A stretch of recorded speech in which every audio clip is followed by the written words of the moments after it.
Lined up right now. Should be good there. Oh, welcome everyone back to the Learning Clinic on CKLU 96.7 FM. I'm your host Bob Kerwin, and we are about to go into our second session this afternoon with Ontario Liberal candidate James Tregonning, who is running in the Nickel Belt riding. For those of you who tuned in at 12 o'clock, we had Faraz Jelinas, who is running under the NDP banner. And at 2 o'clock, we have Mark Blay coming in. He's running for the Ontario PC in Nickel Belt. And unfortunately, Heather Dahlstrom was not able to make it. She's starting a new job today. But we have Casey Lalonde who's coming in to give people a rundown on the Green Party platform. In keeping with the theme of the Learning Clinic, all the way through the municipal campaign and provincial campaign, our goal is to allow the guests to express the platform and discuss the issues from an educational standpoint, so that we're trying to help people understand better the concepts behind the parties rather than to get into the debate aspect.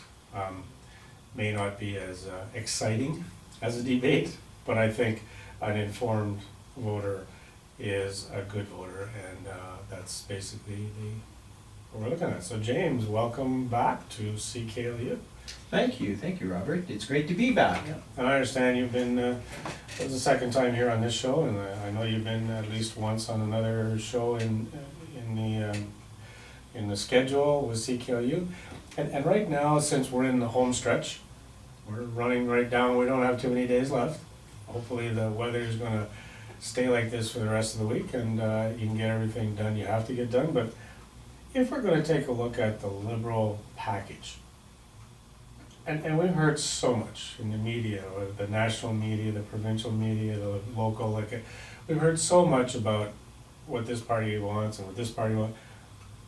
All I want to do is, in the next 30 or 40 minutes, is let's put a wrapping around what the Liberal package is, and what James Tregonning and the Liberal Party basically stands for. What are the main, I guess, core issues that we're dealing with here in this round? Sound good? Sounds great. So shoot, let's start. What do you think is rising up as one of the number one issues? Well, energy costs, definitely. You know, when I'm knocking on doors, I'm not hearing about gas plants and scandals. I'm hearing about real issues that touch people's lives. I'm talking electricity costs. And, you know, there's not a whole heck of a lot that any party can do. I mean, you look at the NDP and their promises. They said they would eliminate the HST, which we all know they can't do without the federal government saying, shaking hands with them on that, and I don't see that ever happening. But according to the NDP crystal ball, they think this is going to happen in 2015, but that's besides the point, because I can't predict the future. They're going to eliminate the debt reduction charge and the HST, which would translate to about $200 a year in savings. That's less than $20 off your electric bill per month. That's not a whole heck of a lot. We're planning on reducing the debt reduction charge, eliminating it completely, which again is not a lot of savings per month. It is, but it doesn't translate to a lot of savings. The bottom line here is we need to do a better job in creating different avenues. So the solar farm in Valcarin, for example, which was now operational, which is plugged into the grid. That's the one between Hammer and Cape Row, right? That's exactly right. And I was lucky enough to have a tour of that place, and it's immense, it's huge. It's creating 10 megawatts of energy, it's branched into the grid right now, it's plugged in, and it's operational, it's lighting lights as we speak. We need to do more of that. We need to tap into our renewable energy sources in order to start reducing how energy is made. If we can find ways to increase energy sources by renewable energy, bills will go down. Will it happen tomorrow? No. But will it happen? Yes, eventually. So we have to plan for the future. We understand that. The Liberals started the solar farm. The NDP voted against that, but yet we still started it, and it's creating jobs right here in Nickel Belt. We need to do more of that. We've got 2 micro farms out in Albin. We have some little micros, you know, people's backyards, that type of thing, going up as we speak, but we need to do a better job of that. So yes, that is something that the Liberals are going to be working on. One of the things that is near and dear to my heart is renewable energy sources, and I'd like to bring more of that and more jobs associated with those endeavors right here in Nickel Belt. We have the land to do it, let's utilize it. Now, is that including the windmill? I would like to see that happen. When I was in the government, we started a wind farm. That was one of the first things that Dalton McGuinty did. It came into there was a lot of debate about it, because it was in a farmer's field, it was near residential areas, there's a lot of humming, there's a lot of noise that go along with wind generation. To do it again, I would look at ways of reducing the cost. One of the ways to reduce those costs is not having storage. We don't need to have battery packs. We can plug directly into the grid without storing. The solar farm in Valcarron is a perfect example of that. There's no storage. Anything that's generated is generated right into the grid. They have these, what they call MV houses, that basically change the AC to DC power, and then that goes through the grid. So there's absolutely no storage mechanisms. There's no battery packs. There's no big homes that have all of these battery packs in them. It's all plugged right into the grid. And we need to do more of that. So wind, yes. Where I would locate that, definitely away from residential. And we've got a lot of crown land behind Cape Real that could be used. That would be the perfect spot for it. Yeah, that's good. So energy is obviously, yes, it's a big issue. And it probably always has and always will be. Yeah, definitely. So, what's another one? Some of my platform issues were seniors and their care. Knocking on doors, that's definitely an issue. Home care is an issue. But during a debate one day, I was explaining to people that healthcare is one of the systems that's always in flux. It's always continuously evolving because the people's needs are changing. So right now, the baby boomers are coming to the age where they want to stay at their homes longer. They don't want to go into residential care. If they can do it, they want to stay there. They should be able to have that right, and they should be able to do it. We agree. We are going to be putting more into PSWs. We're going to be putting more into home care. But we have to evaluate home care. What does that mean? What does that beast look like? We need to know that in order to match the best dollar amount to the right service. So each home is its own unit then? Each home has their own, each person, each patient has their own needs. And we have to be able to find the magic wand, if you will, that will look at the whole gamut of services and best match those services to a program.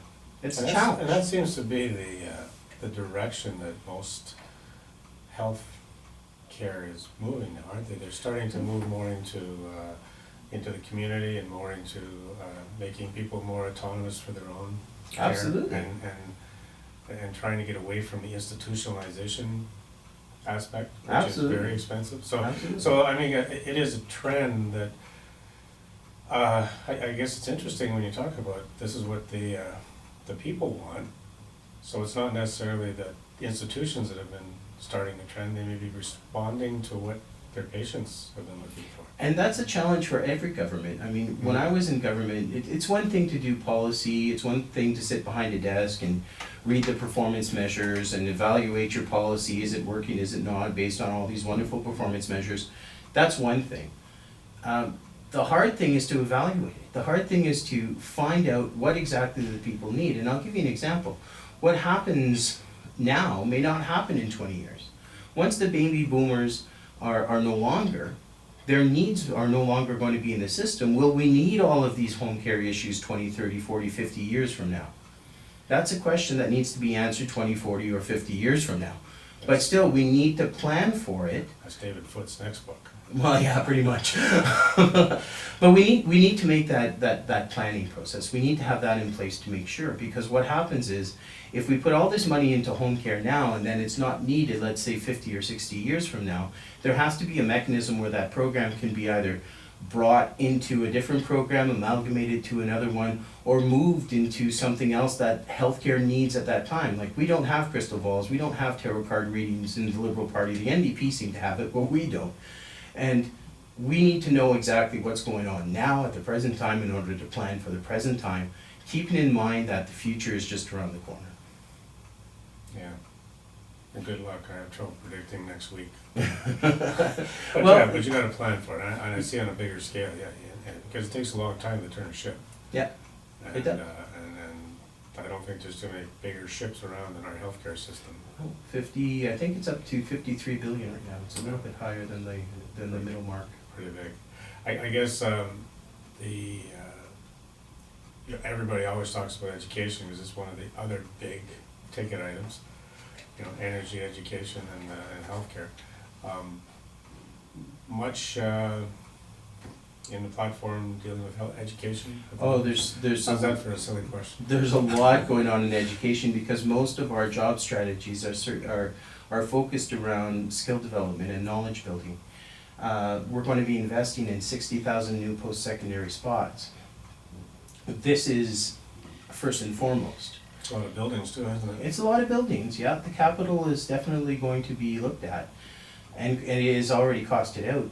But the issue here is, in order to sustain good paying jobs for the future, you have to have the skills and knowledge. And we're investing in that skills and knowledge. But interestingly enough, when I'm knocking on doors, it's not education. People aren't talking about education. What people are talking about is Bill 115 still. Some of the teachers are really upset about Bill 115. Well, Bill 115 is no more. It was rescinded. It was a mistake, number one. It was rescinded. And Bill 122 has put safeguards in place to make sure that Bill 115 never happens again. And I'm not quite sure that information has been brought forward to the teachers, because they're still stuck in Bill 115. I mean, there's been a lot of progress since that bill was rescinded. There's been a tremendous amount of negotiations with the unions, with the teachers' unions on all levels, IEFO, OECTA, OSSDF. A lot of these unions have had their input into Bill 122. There has been amendments that have been put forward by the unions that were accepted by government, including the ministerial rights. These issues have been resolved. But yet, for some reason, at the door, it's still an issue. And I have a little bit of a concern with that, because it shows that people aren't getting the right information, or they're buying into the hype of the other parties. Yeah, and I guess it doesn't take much for a person to think back to Bill 115. I just mentioned 115.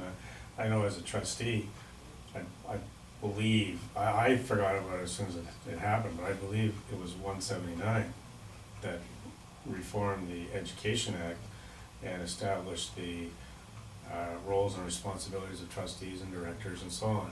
And there were a lot of changes with Bill 179. People still refer to Bill 179, although it was an act to amend the Education Act, and basically Bill 179 is gone, and we have the Education Act amended by Bill 179.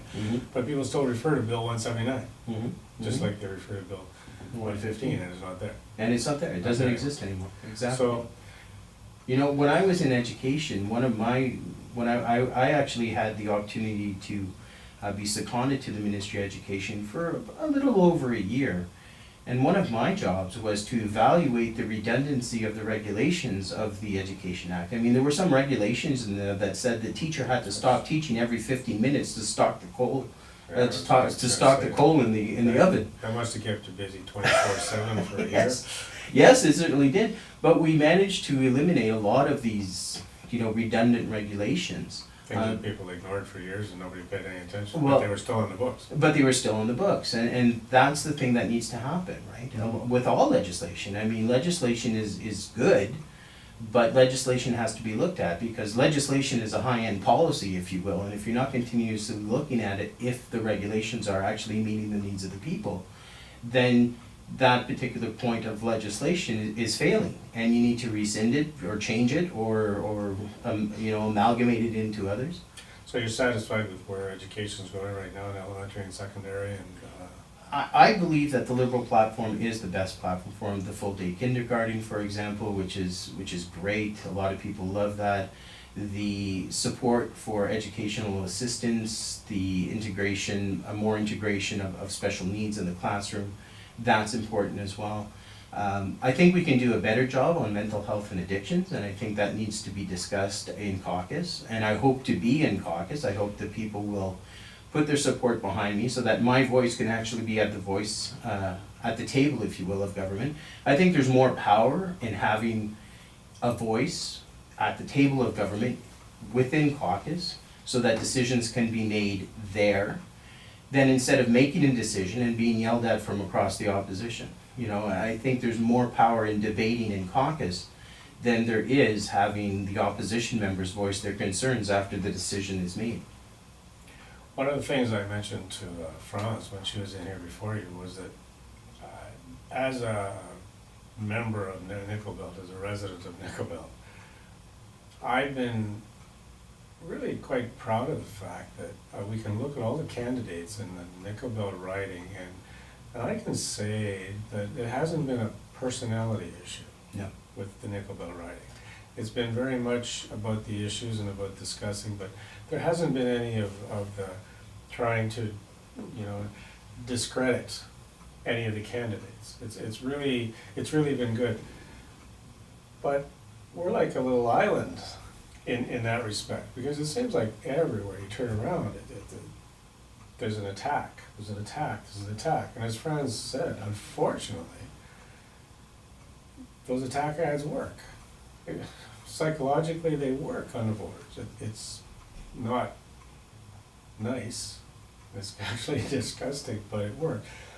How are you dealing with some of the attacks that are being made on the provincial leaders and dealing with those when you're talking to the people in Nickel Belt? Well, that comes up at the doors. Mhm. And it's an important discussion to have, but when you have less than a minute with somebody at a door, you can't really get into it. I know. And that's sad, because I'd love to spend hours talking to one house, but unfortunately I have a whole street to do.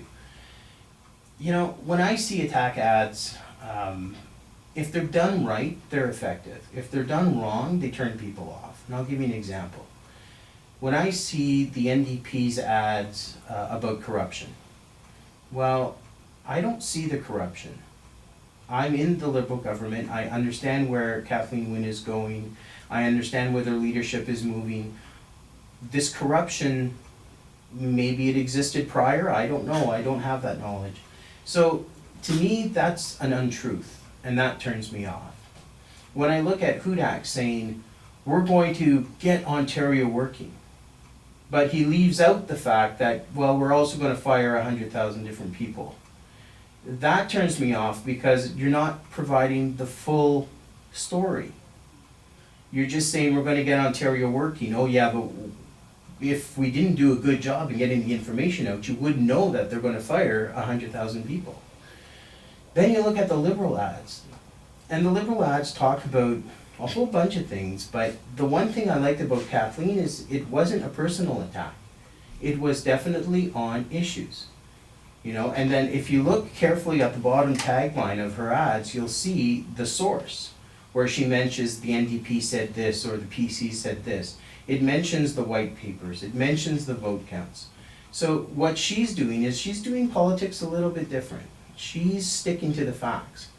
When you look at my attack ads, because I do have what would be called attack ads with MCTV out there, my attack ads are not against the NDP, they're not against the PCs. It basically says, I'm committed to bringing renewable energy here to Nickel Belt. I'm also committed to bringing these jobs here to Nickel Belt. Those are considered attack ads. Well, Bob, I gotta say I disagree with that. Well, you're That's not an attack ad. You're not attacking the personality that you're running against. You're not attacking Franz or Mark or Heather as a person. No, not at all. I mean, we all understand at the provincial and federal level, there are platforms, and there are party platforms. Yeah. And I guess if you're gonna run, you better believe in them all, because if there's any you don't believe in, people are gonna be able to see through it. But you gotta pick the best one, and at the debate, I think the debate, it was so, it was horrible to see the amount of people that were at the debate. There should have been like hundreds of people there, and there was less than 50 people in the audience itself, and I find that horrible. I think more people need to be engaged, and that's my message in this particular election is let's start talking politics. Let's get engaged. I think though, and I know that you're a technology person, I really do think that the number of people that are physically in the room is not reflective of the number of people who actually watched or have seen. Agreed. And I think because of the nature of the job and the nature of the jobs people have, and the fact that soccer season's here and it was such a beautiful day in it, I really do think that a lot of people either watched bits and pieces of it, or because it was streamed and taped, it's so easy on the computer now to pause it while you have to go and put the kids to bed, that I think I think a lot of people did see these debates. I agree, but we need to do a better job at bringing people in. Bringing people to You know, the event. because if you're in watching it is one thing, Yeah. but if you're there and you're able to ask a question, you're able to put your 10 cents in by writing on that question on that page, and then having the candidates answer your question right then and there. That's important to me. Yeah. You know, that's where it is, because you don't get that at home. You don't get that with the technology. No. You don't get the personal contact or the interaction. You don't get the eye contact with the candidate Yeah. when you're sitting Agreed. sitting at home. You don't have that. You can't go up and shake the candidate's hand at the end of the day or at the end of the debate. Yeah. That's important. It's Yeah. really important, and I think more people need to become more engaged with that. Don't get me wrong, the technology is wonderful. Yeah. But you're missing that personal contact when you're not coming out. And we need to do a better job at reaching out. And that was one of the things that I said in my closing statements at the debate, which I stand behind. We need to start talking politics at the supper table. We need to start engaging more people. You know, talk about things at restaurants and get people interested in politics again. I had a conversation with a police officer the other day where I was talking to him about how we need to get engaged. And, you know, he was a young guy, he was probably in his 20s. And I said, one of the problems that I see is that the younger generation, your generation, aren't engaged. They don't want to have that spirited discussion. Like, I have great conversations with senior citizens, but I don't have that great conversations with 20-year-olds because they turn their back and they walk away because they're just not interested. And that kind of scares me, knowing that the senior citizens are only going to be around for maybe 20 or 30 more years, and who's going to be voting after that if people are disengaged? Your 20-year-olds who are then going to be 40 and 50, they're the people who are going to be voting. But there's a whole disengagement happening, and I wonder what causes that. What I vowed to do in this election is not sling mud at any one of my colleagues. I don't call them opponents, I call them colleagues. We're all competing, if you will, for one seat, because there's only one seat in Nickelbelt. Yeah. But Franz is a good personal friend, and I would never, ever, ever insult or attack Franz Gelino in any shape, way, or form. Never would I do something like that. Mark, I just got to know. Heather, I've just gotten to know. I have no issues with them. I think they are great people, and I respect them for putting their names forward. I mean, just by putting your name forward in a provincial election is something. Yep. And that commands my respect right then and there. Yeah. You're offering a choice. Yeah. Yeah. And my platform, or my particular point of view, not my platform, but my particular point of view is it's about growth and progress. Look at the platforms, get engaged, ask your candidates questions, find out what the facts are, Yeah. and then make your choice. Let's talk about job growth and development. And like I know education is important in creating jobs, and like are there any long-term goals Yep. that you've got with job Well, growth? you've got to look at the whole economic situation, right? So let's go through just very quickly the spectrum, if you will, of economic issues for the platforms. You have the PCs over on the right side of the world that are basically saying we're going to lower corporate taxes, which means that we're going to bring companies back to Ontario. Okay, well, that's wonderful if you're in an economic climate that it could be prosperous. But in this particular case, in reality, we're making product here in Ontario, nobody's buying it. So why would we want to bring a company into Ontario that's going to make all this wonderful product that they're going to have to store in a warehouse because nobody's buying it? Then you go over to way over on the other side of the spectrum, the NDP side, over on the left, and they're saying we're going to increase corporate taxes because they can afford it. The corporations can afford it. We're also going to raise minimum wage to $14 because the corporations can afford it. But we all know your small businesses and your medium-sized businesses will not be able to sustain that increase in taxes and that increases in payouts in terms of salaries. A lot of the small and medium businesses will be closing. But again, they're trying to bring people in to make more product. Well, the Liberals, we're looking at, okay, we understand the economic environment very well. We understand that lowering taxes is not going to be effective because of the economic climate. We understand that raising taxes is going to throw us into a huge recession. Where's the balance point? Well, the Liberals, to me, have the balance point because what we want to do is we want to invest in jobs and skill training and knowledge training to help people sell their product. We want to get Ontario selling, if you will. Because if you don't sell your product, you're not making any profit, and if you're not making any profit, your economy is at a standstill. So yes, we've got, and at the debate I used the term widgets. I was criticized because that was an old term, but I guess I'm old.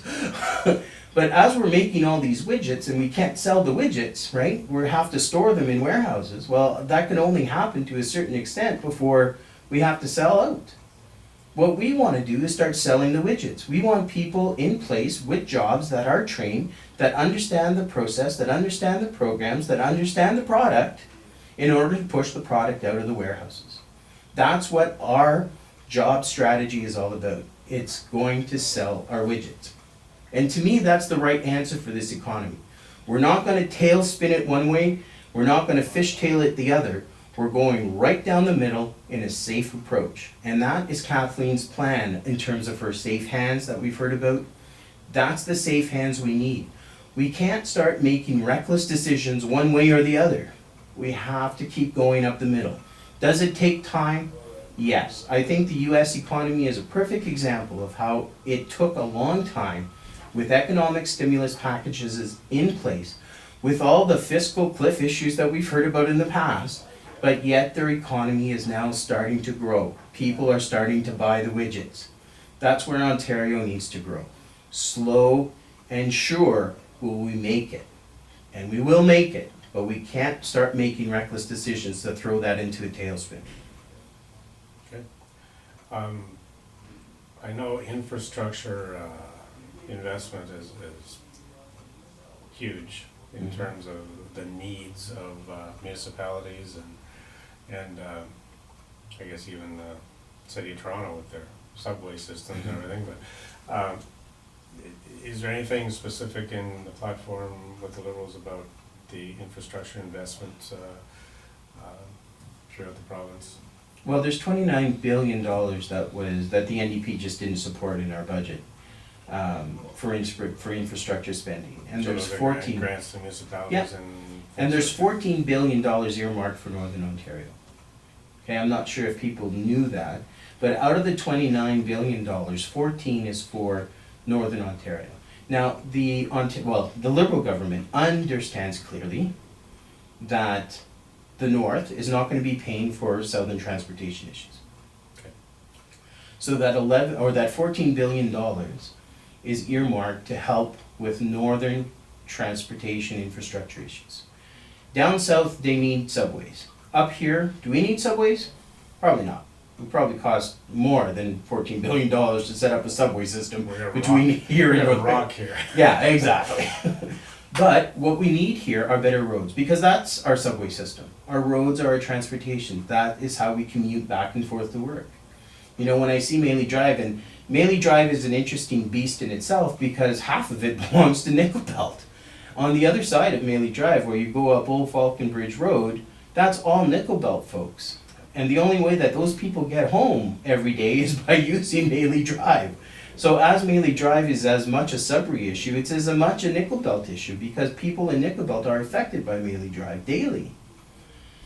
Maley Drive is definitely the infrastructure plume in the chapeau, if you will, of the Liberal plan. Why? Because it shows you local growth and progress. This is what we need. We need to have Maley Drive completed. We need that. And the Liberals have made that promise. It will happen. That is not part of the $14 billion that's earmarked for roads. That is a separate issue. So not only do we have $14 billion to help fix our roads and to help with our transportation needs, but it also brings forth Maley Drive, which is an extra wrapping on the president, if you will. So yes, infrastructure issues, definitely, we have to start working with the municipalities. We have to look at ways of increasing the municipal funding by utilizing better formula mechanisms. We also have to start working together as ridings, because when you look at the greater picture, right? Because when we talk about municipal roads, that's a municipal issue. The only way that the government can help is by increasing funding to the municipalities regarding, you know, particular road structures or whatnot. But we also have highways that go through, and we have to start working together as ridings. So Temiskaming Cochrane, they have Highway 17. Nickel Belt, we have Highway 17. Sudbury, they have Highway 17. Algoma Manitoulin, they have Highway 17. We need to identify what areas within our ridings need to be fixed. So it's kind of irrelevant if Temiskaming Cochrane fixes one area of 17 and Nickel Belt fixes the far end of 17, which leaves 122 kilometers of non-fixed roads, and then Algoma Manitoulin fixes something 210 kilometers away, and Sudbury finishes something. It makes no sense because you've got these huge, you know, sections of highways that are fixed. We have a few roads in the regional, a few regional roads that are like that. Well, exactly. You're driving along on this smooth section, all of a sudden you hit the potholes. Exactly. So we need to do a better job in terms of working together so that we can bring the whole thing together nicely instead of into sectional packages. I think if I'm working on Highway 17, let's say, or Highway 69, I should be talking with the Sudbury riding saying, guys, how can we fix this? This is at the edge of your riding, at the edge of my riding. I don't want to start fixing something that's 10 kilometers away if you're fixing something that's 20 kilometers away. We should bring it together so that we can fix that one particular section faster. Yeah. And the same thing with the other areas as well. We have to start earmarking. In terms of my particular riding, Nickel Belt, we have 144 that needs fixing. Now 144 past Cartier, if you've gone up to Gogama and Folliette, what a beautiful drive. There's not that many potholes. It's new, it's brand new, it's a beautiful ride, it's gorgeous. The only problem with 144 is that it's too short. There's no sides, there's no shoulders. In 1962, when they built Highway 144, it was the Conservative government. And they wanted to save some money, so they didn't put the shoulders in. That's detrimental in the wintertime. That was a time when you got flat tires a lot. Exactly, and that's dangerous. If you're passing on Highway 144 and you're on a curve, let's say, and you can't see what's coming up behind you or in front of you because you're right at the curb level, and you've got a flat tire and you pull off to the side, well, you know what? Half your vehicle is right dead center in the middle of that lane. You're gonna run on the tire. Exactly, and that's pretty dangerous.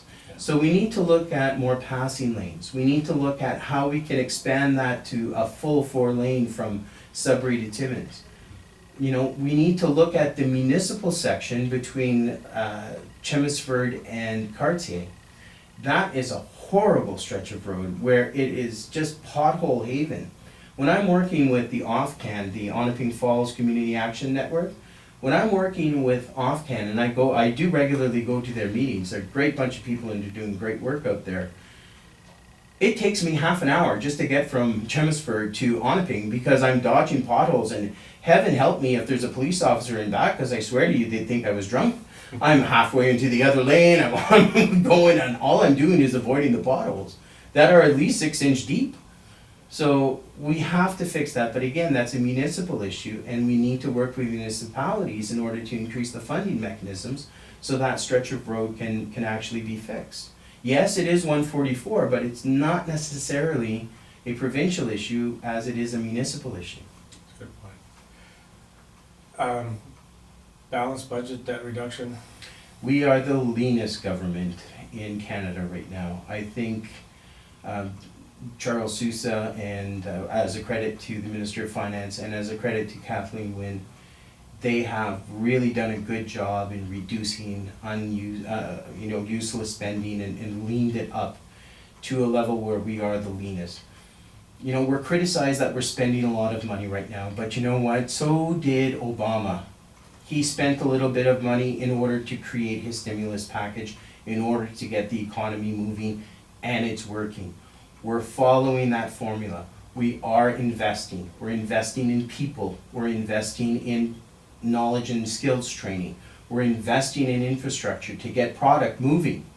How can we sell our widgets if we can't get them from point A to point B? We're doing that. And it's going to take a little bit of time. We understand that.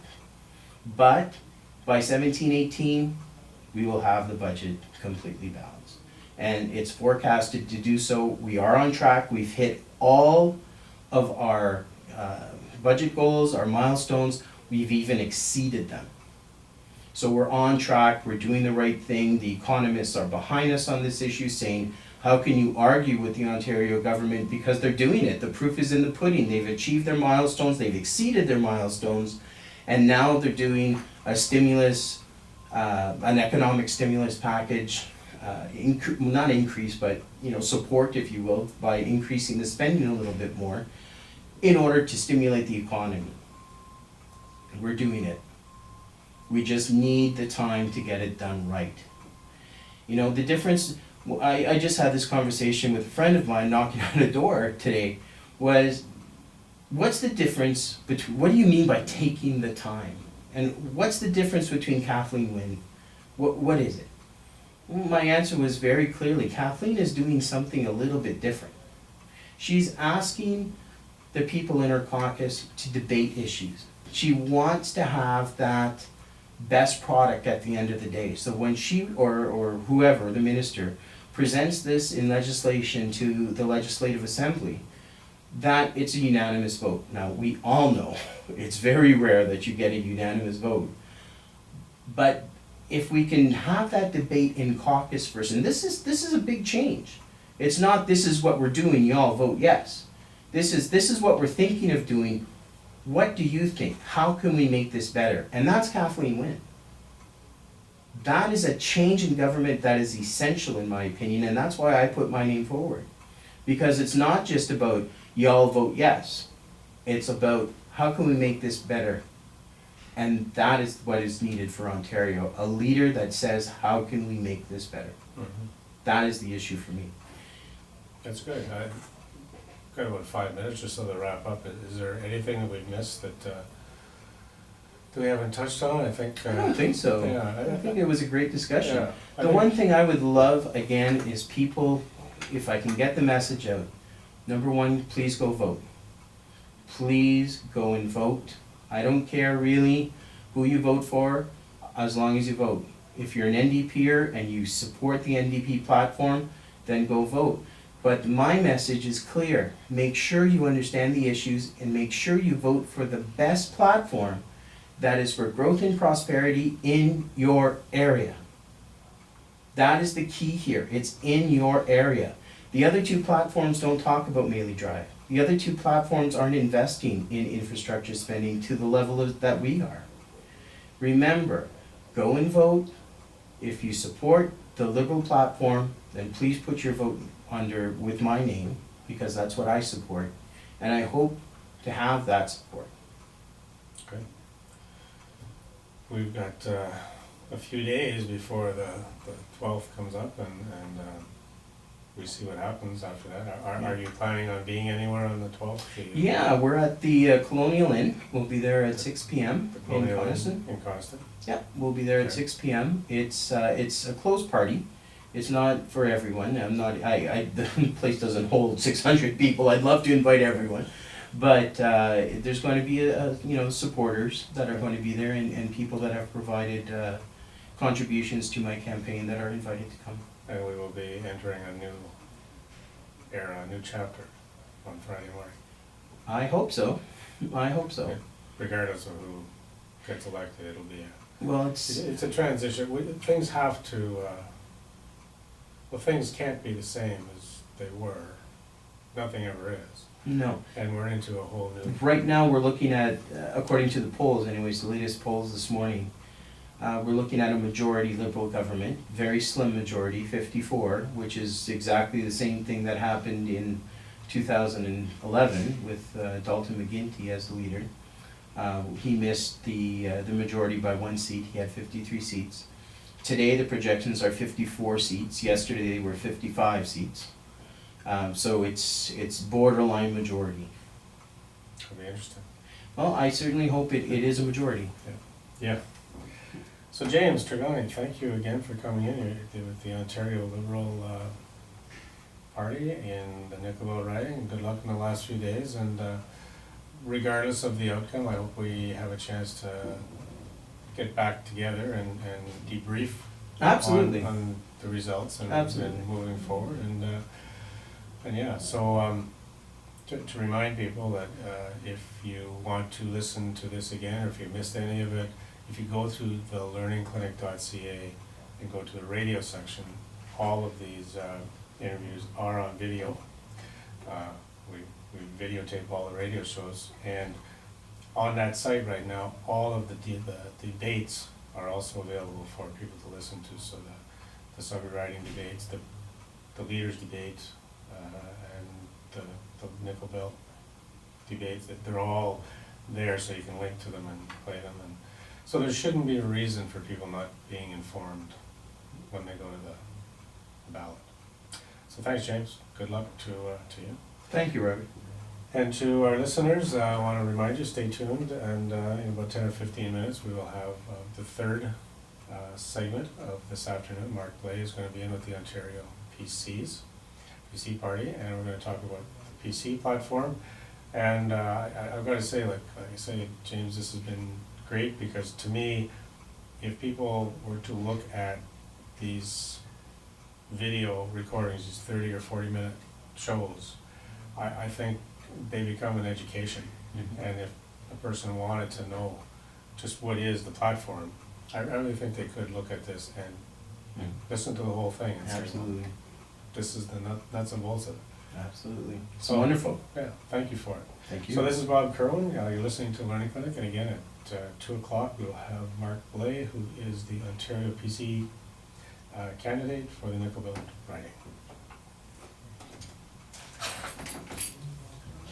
Thanks, Bob. That was good. That was great. I think I